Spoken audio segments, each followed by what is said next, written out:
What's up, guys, and welcome to the 2019 Alfa Romeo Giulia Quadrifoglio. This is a car I've reviewed before, but quite a long time ago, and never on my favorite canyon road, which is tight, technical, and bumpy. So I'm really curious to see how this Italian sports sedan handles out here. The owner, Henry, has done only some minor modifications to this one. He's got some ST line lowering springs and then a few exterior cosmetic bits. I'll put the list of mods in the video description. But what you need to know about this car is that it's got a 505 horsepower, 443 pound-feet of torque, turbocharged V6 engine, which is essentially the V8 from the Ferrari California with 2 cylinders chopped off. We have an 8-speed ZF torque converter automatic transmission, same unit that you find in modern BMWs. This car is quoted at weighing around 3,800 pounds, but people who have weighed them have found that they actually weigh closer to 3,700 pounds. We have double wishbone suspension up front, multi-link rear, adaptive dampers as standard, and a carbon fiber drive shaft. We have electric power steering, column mounted paddle shifters. They're absolutely huge. They feel very nice and high quality. We can also shift with the gear lever, push to the left, pull to upshift, push to downshift. Interior is not bad. It certainly feels like a nice place to be, but it is showing some signs of age. This display, for example, when it's off, it looks really cool, contoured, but when you turn the car on, you realize that the actual display is still just a rectangle. There's just very large bezels. Henry mentioned that he swapped in a 2021 model year steering wheel, which gives us either this badge or this one. I'm not sure which. You can pick up early model years, 2017 and 2018 model years, for right around $40,000. Some are even in the 35 to 40 range. I'm told that the 2019 and up do have significant advantages with regards to reliability, and the price reflects that. But enough of that, let's take this car for a drive.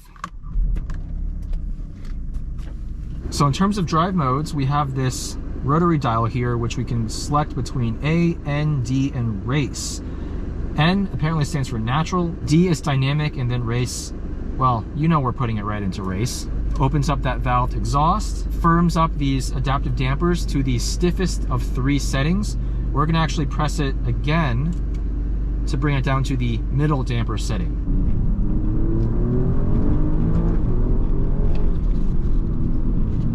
This is a heavily boosted V6 with quite a bit of turbo lag. You really got to keep this thing high in the revs to get the best out of it. The ZF 8-speed does a great job at minimizing any dip in torque between those shifts.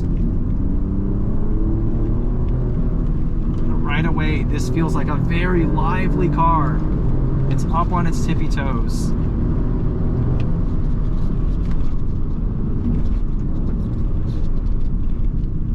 Some crackles and pops from that valved exhaust. Now, with the column mounted paddle shifters, you do kind of have to be mindful of that. If you're mid-corner and you keep your hands at 9 and 3, you will have to kind of reach for the paddle. You either love it or you hate it. It's something you can get used to. But the actuation of the paddles themselves, very, very nice.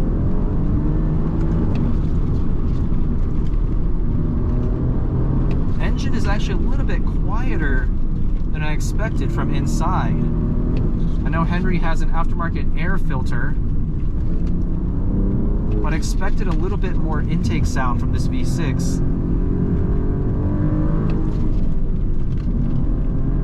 Very, very sensitive controls. In race mode, the throttle is very sensitive. In every mode, the steering, extremely quick ratio. It almost feels a little bit nervous just on center. Oh wow. The suspension, it moves around a lot, especially mid-corner. Every little bump, you feel it. I feel my head just bobbing left to right.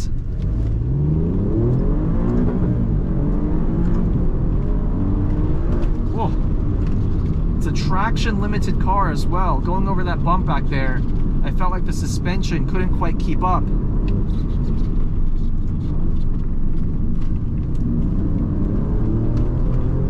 Oh wow, a lot of motion over the bumps. And that's with the dampers in the middle setting.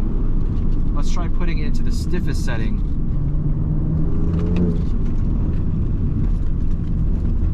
Oh, this is even stiffer. Well, obviously, but it doesn't make the car feel any more settled. Let's put it back.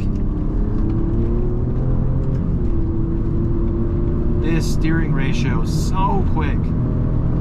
I wish it wasn't this quick. I know that's a trademark Italian sports car trait.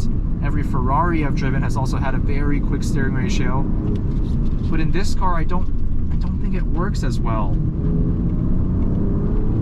Because it's not an ultra lightweight mid-engine sports car or supercar. It's a sedan. It has a higher center of gravity. It weighs close to 2 tons. Getting a little bit of vibration from the brake pedal now. Not sure if that's the rotors. Might be slightly warped.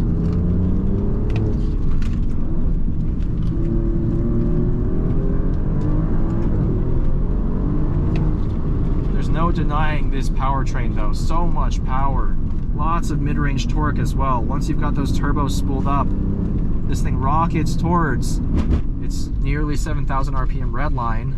But it's a very sensitive car to drive. Even the brakes, that initial bite is almost too much. It's a bit hard to modulate. You just have to really concentrate when you're driving this car.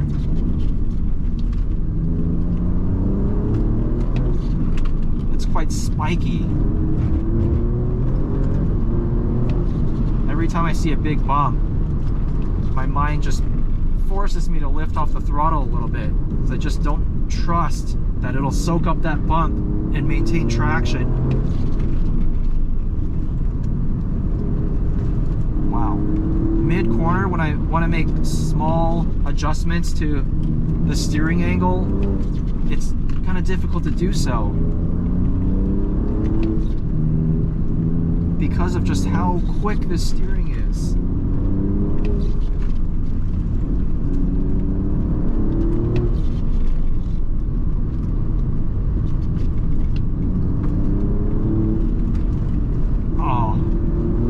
Moving around so much. Not sure if that's because of the lowering springs though. I wonder if this car had stock springs and dampers, if it would feel more composed. This transmission's really good though, as you'd expect for a modern ZF8. Wow, nerve-wracking car to drive.